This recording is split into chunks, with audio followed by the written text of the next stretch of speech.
What unfolds when the proprietor of a fast food empire takes on an overnight shift and encounters the unimaginable?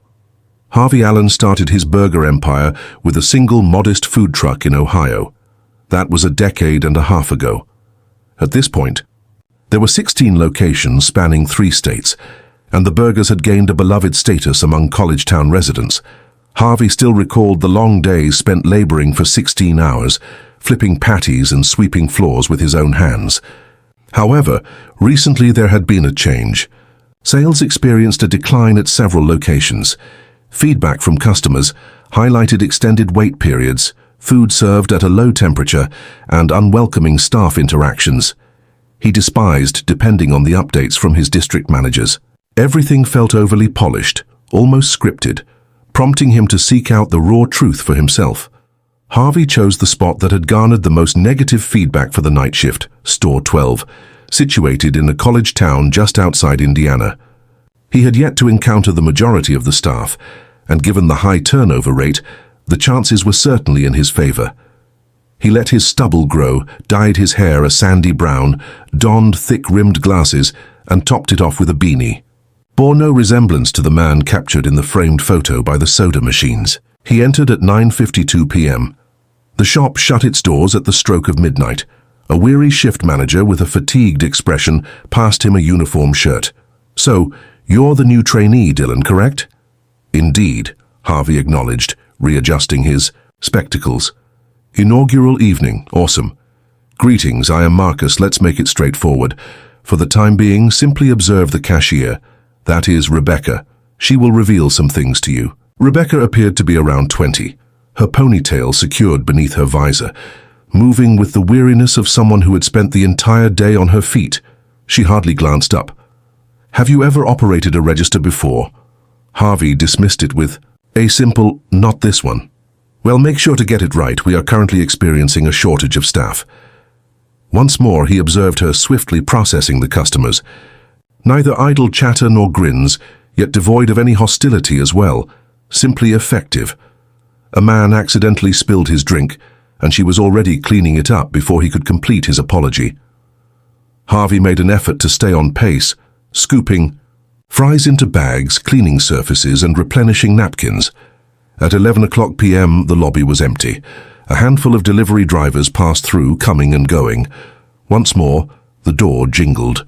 A slender youth clad in a hoodie, perhaps around 19, appeared uncertain. He lingered at the counter for a moment, before finally inquiring, "Excuse me, what's the price of the least expensive combo meal?" Rebecca hesitated before responding. She gazed at him for a moment longer than she typically did with other patrons. She mentioned it was $4.79 after tax. The boy rummaged through his pockets, a handful of wrinkled notes, a scattering of change. He counted 2 times. "I've only got $3.65, he remarked. "Could I please have just the burger and a glass of water or something similar?" Rebecca remained perfectly still for a moment. She reached into her hip pouch, retrieved $2 and smoothly slid them into the register. "You're quite talented," she remarked. The child blinked at the combo meal. "Hold on," she dismissed him with a wave. "Please take a seat. I will deliver it to you." He appeared on the verge of tears at that moment. "I genuinely appreciate it. Thank you so much." Harvey remained motionless at the soda fountain, his cup only partially filled. It struck him deep within. It's not merely the actions she took, but the manner in which she executed them. Keep it simple. There's no requirement for accolades. Simply a gentle warmth when the meal was prepared. She personally delivered it. "Take your time," she advised him. "The kitchen will be closing in 20 minutes." Harvey discreetly led Marcus to the rear sink. "Is that something she frequently does?" Marcus gave a nonchalant shrug. "I'm uncertain. I have observed her covering the cost of several meals in the past. She tends to keep it to herself." Harvey acknowledged, with a deliberate nod. "You're often short-staffed," Marcus remarked. "Last month we experienced the loss of 2 individuals. One fell ill, while the other decided to leave in the middle of their shift. No one is eager to take on night shifts, and the hiring process at corporate has been sluggish." Harvey remained silent. The remainder of the evening faded into a haze, scrubbing the fryers, securing the doors. Rebecca lingered after hours to assist with closing, despite it not being part of her responsibilities. At 12:45 a.m., she continued to wipe down the booths. Harvey inquired, "So, you don't receive any compensation for this part?" She offered a weary smile. "If I don't take action, who will step up? I refuse to leave a clutter for those coming in tomorrow." Harvey observed her for a moment, then politely excused himself, stepped outside and called his assistant. He requested that the district manager be here tomorrow. "Good morning. I would like to arrange a meeting at this store, and please keep my visit confidential." He ended the call before they had a chance to inquire about the reason. He was fully aware of the path he needed to take. Harvey made his way to store 12 once more, arriving just after 7 a.m. He was dressed in a dark suit, impeccably clean-shaven, and held a clipboard in his hands. The early light of day had not yet dispelled the delicate grey fog lingering above the parking lot. He observed a delivery truck maneuvering into the loading area before stepping inside. The lobby retained a subtle scent of fryer oil mingled with bleach. A streak of ketchup marred one of the counters, left behind by someone who overlooked it. In the rear, two youthful crew members were hurriedly preparing ingredients, both not exceeding the age of 20. He failed to notice Marcus. Rebecca was absent as well. A tall figure in a neatly pressed polo emerged from the back hallway, engrossed. In his phone as he strolled forward, he said without looking up, "You must be Mr. Allen." "Tom Reynolds. I am in charge of this district." Harvey observed him intently for a brief moment. Tom appeared immaculate, with a clean shave and a fresh haircut, his company badge clipped neatly to his belt, yet his phone remained firmly in his grasp. Harvey suggested we have a discussion in the office. Within the confined back office, the walls were adorned with safety posters and a disorganized corkboard. A neglected fan buzzed softly in the shadows. Harvey shut the door softly, sealing them in their own world.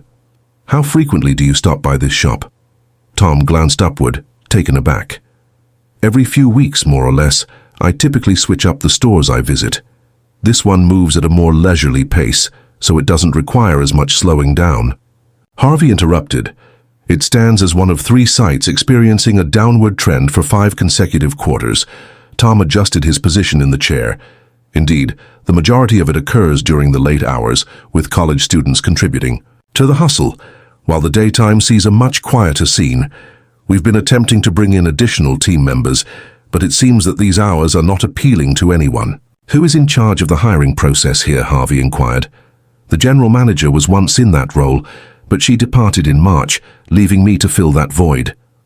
Harvey opened the clipboard with a swift motion. "From the last 6 applicants. How many received communication?" Tom paused, uncertainty flickering in his mind. "I will need to review the system. I've already taken care of it," Harvey remarked. "Just 1 was summoned. She didn't receive an invitation for a follow-up interview. The remaining individuals were not reached out to whatsoever." Tom's cheeks tinged with a soft hue. "That seems to be a misunderstanding. I will investigate this further." "You'll accomplish even more than that," Harvey remarked. "This location feels overextended.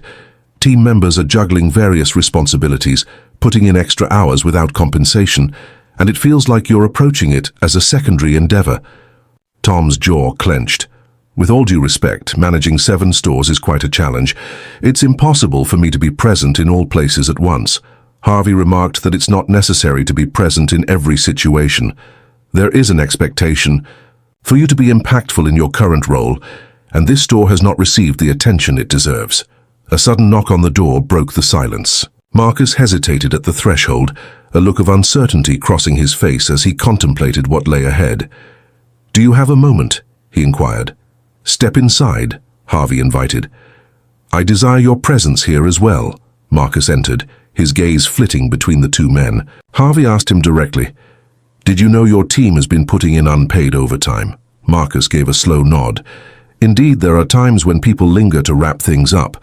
I advise them against it, yet they insist on completing everything." Fully, Harvey inquired if that had been communicated up the chain. Marcus cast a fleeting look at Tom. "I brought it up a few times, but didn't receive much in response." Tom inclined his body slightly forward. "I have never instructed anyone to put in hours without pay." If they're opting for that path, it's not a choice, Harvey stated, his voice steady. They are making up for a lack of leadership presence. Tom parted his lips, yet no words emerged. Harvey glanced over at Marcus.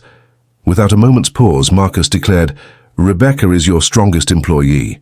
Harvey nodded, acknowledging her dependability, speed, and the fact that she consistently exceeds expectations.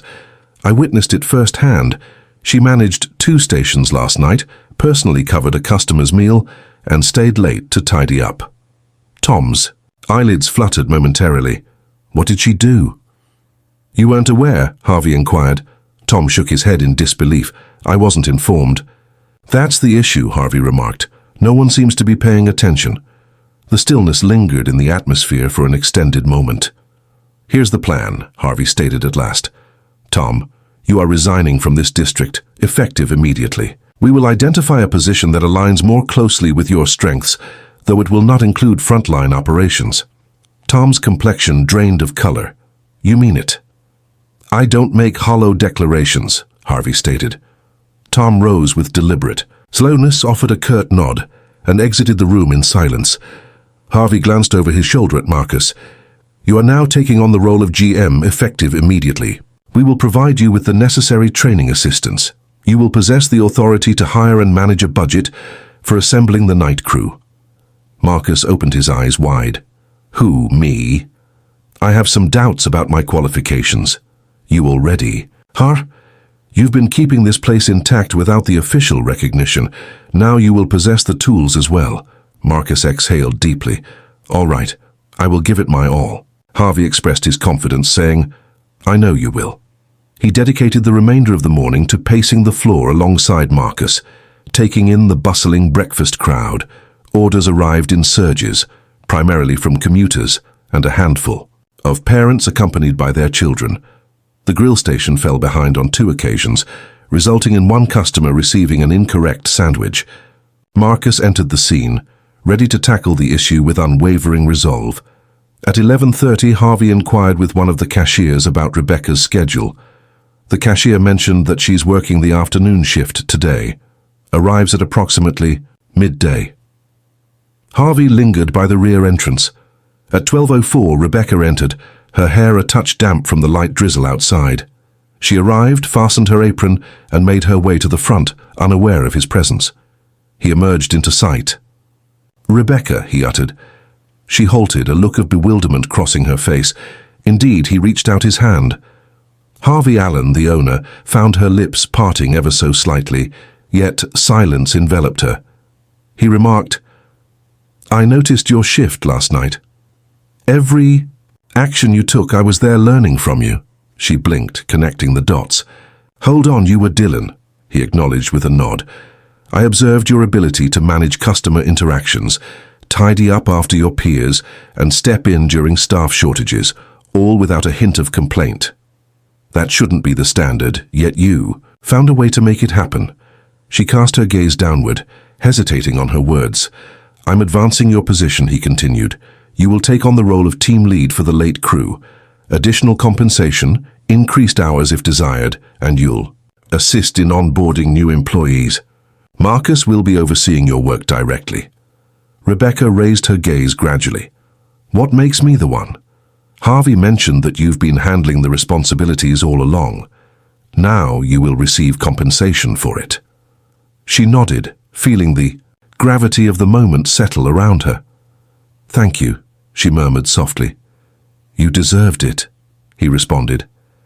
As the lunch line started to take shape, Harvey stepped aside, observing her as she glided behind the counter. She assumed her role effortlessly, welcoming the next customer with a composed, even tone. Her voice was steady, unwavering, and she held her gaze without a hint of uncertainty. She was meant to be there. Harvey lingered until the crowd began to thin. Before departing, he discreetly drew Marcus aside by the soda station. "Next week, an Hops trainer will be sent to provide support for both of you," he mentioned. "Please inform Rebecca that she will receive retroactive pay for her unpaid hours as soon as we confirm them." Marcus remarked that she would value that. Harvey added one more thing. "If anyone attempts to challenge the changes we're implementing, whether from higher up or within this store, I expect to be informed right away. You'll be the first call, Marcus stated. As Harvey emerged into the lot, the rain started to descend in delicate strands upon the pavement, and he glanced back at the store. After months of uncertainty, he finally sensed a glimmer of stability. The rain had cleared by late afternoon, yet the sidewalks outside Store 12 remained wet, marked with tire tracks and boot prints. The dining area exuded a serene ambiance, punctuated only by the soft murmur of a couple savoring the last bites of their late lunch in a cozy corner booth. Harvey had come back, not as a patron or incognito this time, but to witness the changeover of the shift. He positioned himself at the rear, a simple notepad resting before him, observing quietly without getting involved. At first, Rebecca was oblivious to his presence, her attention fully devoted to guiding a new hire through the prep routines. The boy appeared anxious, his arms rigid at his sides, paying close attention as she indicated the locations of various items, explained how to monitor fryer temperatures, and highlighted what needed to be double-bagged during busy times. A voice beside Harvey remarked, "She's quite skilled at this." There stood Marcus balancing a tray adorned with 2 steaming coffee cups. He placed one before Harvey. "That's why she's at the helm of the late crew now," Harvey said, his gaze unwavering. "How is she managing the increased responsibility? Though she speaks little, she has been diligently keeping up with everything. I managed to spot a supply error this morning before it escalated into a significant issue," Harvey acknowledged with a nod, yet his expression remained unchanged. Anyone who dared to question her about the promotion made Marcus pause before he responded. He mentioned that while not directly involved, a few of the more experienced staff members have been engaged, remote. Jess has been absent for 2 days now. There was no call, no communication at all. She had an appointment set every single day. Harvey reclined a bit. "That constitutes abandonment. You've already reported it. I've documented it, and am now awaiting corporate's processing of the termination. Take action now, move it forward. If an individual leaves their team abruptly, it's over for them." Marcus savored a sip of his coffee, his gaze drifting to the counter where Rebecca was busy restocking sauces alongside the newcomer. "Do you honestly believe we can transform this place?" he inquired. "We've already begun," Harvey stated. "However, it's not as simple as turning a switch. Consistency is key." He rose from his seat, cradling his cup, and ambled deliberately toward the kitchen. In the rear, the grill emitted a steady hiss while the AC unit hummed above. The newcomer was managing the fry station, with Rebecca positioned behind him, providing subtle guidance whenever he faltered. "There's still time before the hustle begins," she remarked. "Stay calm if you find yourself falling behind. Simply signal me, and I'll assist you." He nodded, a clear sign of his lingering anxiety. Harvey made his entrance. "May I ask what your name is?"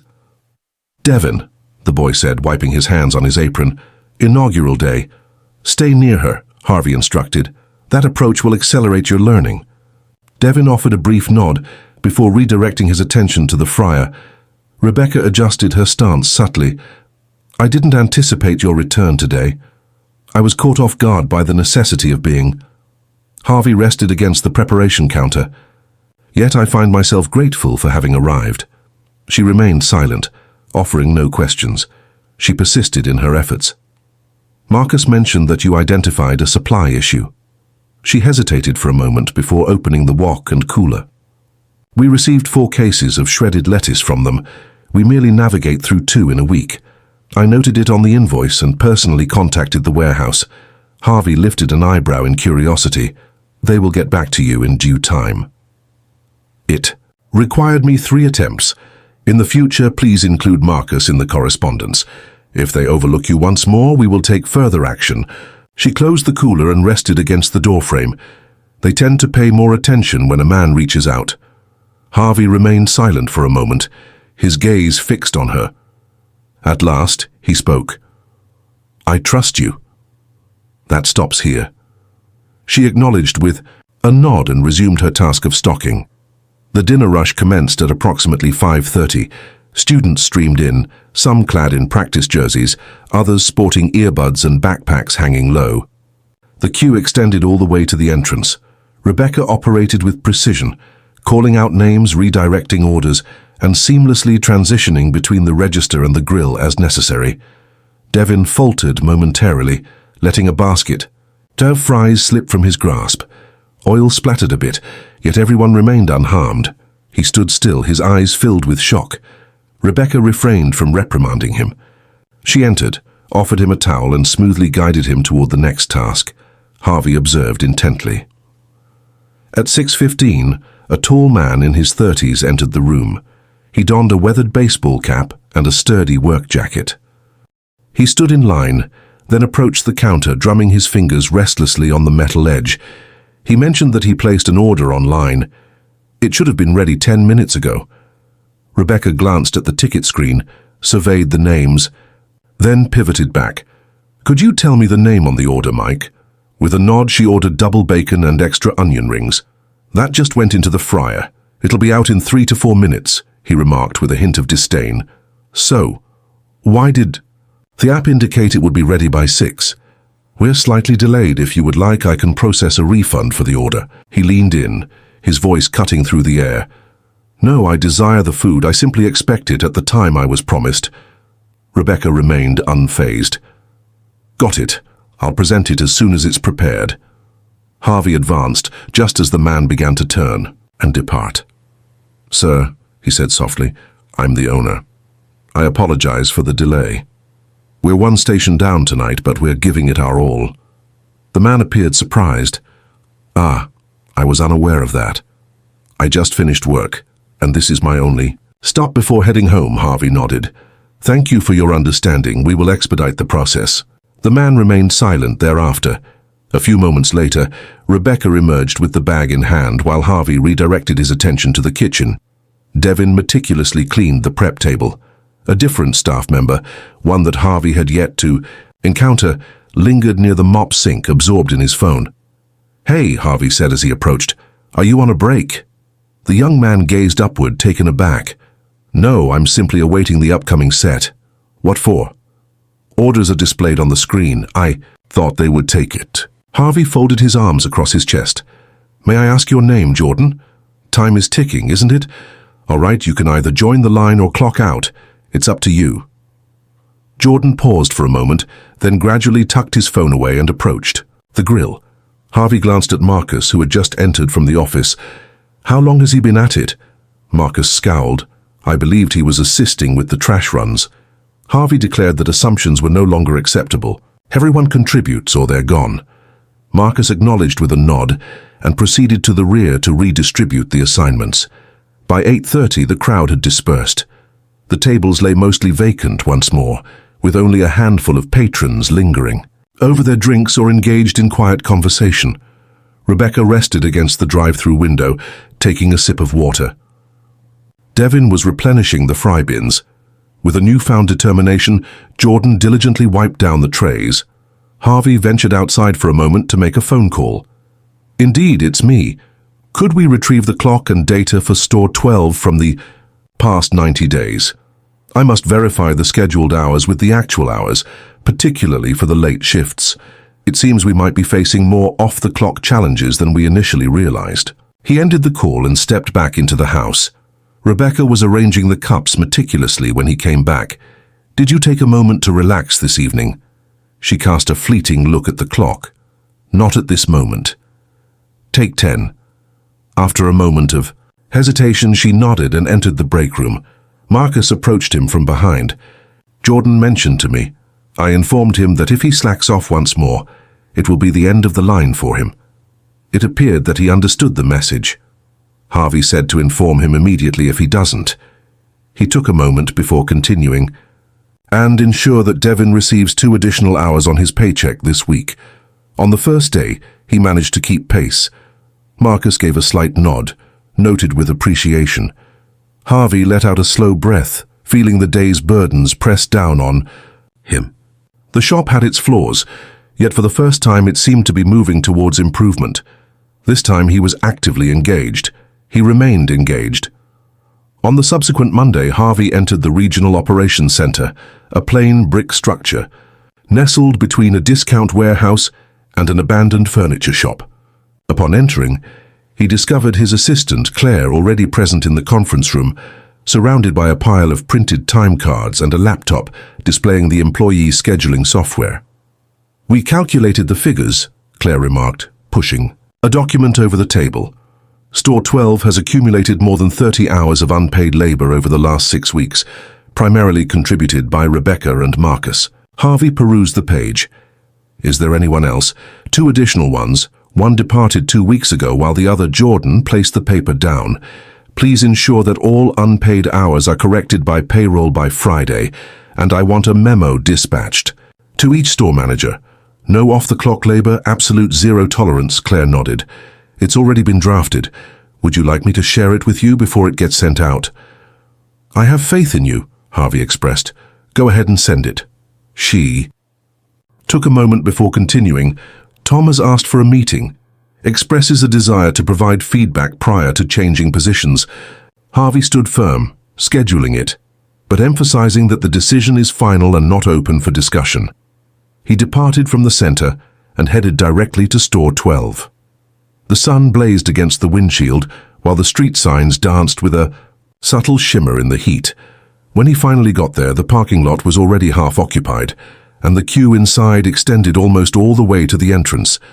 The aroma of grilled meat and toasted buns enveloped the space, creating a rich and inviting atmosphere. Rebecca stood at the drive-thru, headset in place, relaying orders with sharp accuracy. Marcus stood at the register, guiding a fresh-faced new hire who seemed just a step away from their high school graduation. Harvey bided his time, observing as the crowd dispersed, before finally making his way into the back office. The space felt confined, the air tinged with a hint of stagnation, while a small fan buzzed and rattled on the desk. He lingered until Marcus stepped in, shutting the door softly behind him. "How is she faring?" Harvey inquired, gesturing toward the screen displaying the front counter. "Sharp," Marcus remarked. "Still finding her rhythm with balancing training and orders, but she's maintaining her momentum. Is there any resistance from the team?" Marcus paused for a moment, then took a seat. "Jordan has been putting her to the test. Nothing overt, just subtle actions like overlooking call-outs and remaining unresponsive when she provides instructions. Created quite a disarray at the source station last night and claimed it wasn't his responsibility." Harvey inclined his body, eager and attentive. "And I documented his actions." He ripped the paper into 2 pieces and discarded it in the bin. Harvey remained unflinching. "Is he present at this moment?" "I've just started my shift. Draw him closer." Marcus emerged and was back in under a minute, with Jordan following closely behind. The young man's stance was relaxed, bordering on nonchalant, with his uniform shirt hanging untidily. Harvey remained silent for a moment. He allowed the silence to linger and Jordan adjusted his position. "Is something wrong?" Harvey asked. "Your position has been precarious since last week. A caution was issued to you. You disregarded a directive from your team lead and declined to sign a write-up. Is that accurate?" Jordan gave a slight shrug. Was surprised by her level of authority. Harvey mentioned that she's not just a cashier, she's also your supervisor. "Respect shouldn't be determined by someone's beginnings." Jordan averted his gaze, his jaw clenched tightly. "Harvey declared that your time here has come to an end. Sign off and don't return."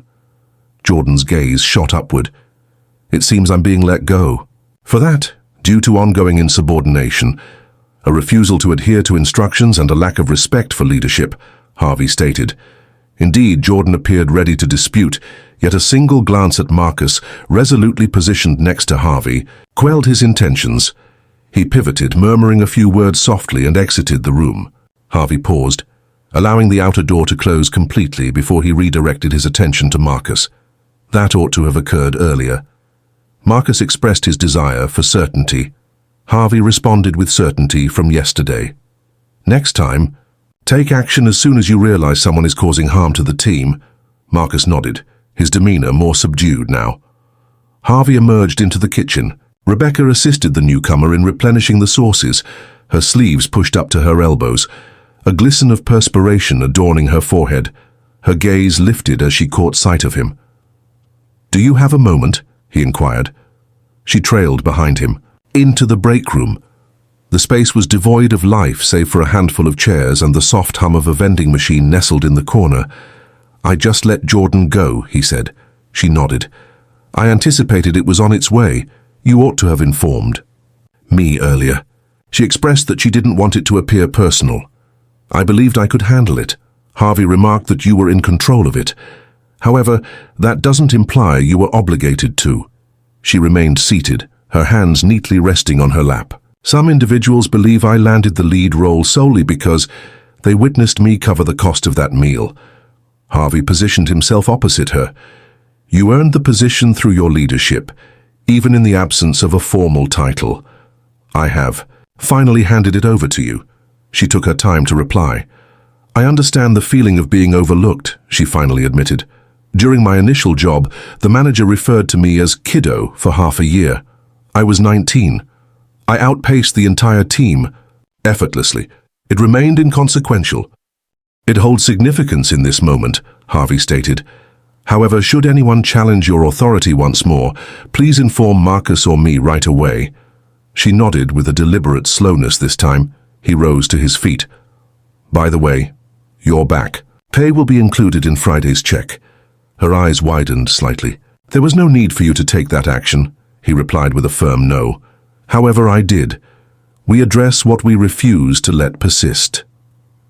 That night, Harvey lingered until the end, not engaged in tasks, merely watching. He settled into the booth closest, to the counter, cradling a cup of coffee while jotting down observations. With a calm authority, Rebecca navigated the floor, skillfully mentoring the new staff member during prep and seamlessly handling drive-through calls. All without faltering, Marcus moved fluidly from one station to another, always in motion, seamlessly filling the voids. At 11:47, the last customer departed. The team transitioned into cleanup mode, with everyone fully engaged and present. With a subtle gesture, Rebecca passed the mop to Devin and indicated the front with a nod. He rolled up his sleeves and dove into the task at hand. Harvey ventured into the night, the cool air brushing against his skin. The street lay in stillness, with only the occasional car gliding by. He perched on the curb, observing the shimmering reflections of the overhead lights dance across the glistening pavement. Claire rang just after the clock struck midnight. The payroll has been finalized, back pay has been processed, and a memo has been distributed to all stores. "Excellent," Harvey remarked. "Is there any reply?" A few managers responded, with one inquiring whether the policy would be applied retroactively. "What do you mean?" "I informed them that it has consistently been our policy. We are now taking steps to implement it." He ended the call and rose, extending his legs. The lights inside softened as the crew concluded their work. Rebecca emerged a moment later, drying her hands with a towel. "The place already appears to be improved," she remarked. "Indeed," Harvey concurred. She paused for a moment, then remarked, "It feels better as well." He gazed at her. "Ultimately, that's what holds the greatest significance." She offered a slight nod, before pivoting back to the door. Harvey strolled toward his car, the parking lot gradually clearing out behind him. The path forward was uncertain, yet unmistakable, and this time he wasn't keeping his distance. He would remain nearby, awake, and engaged in the realm where guidance resided.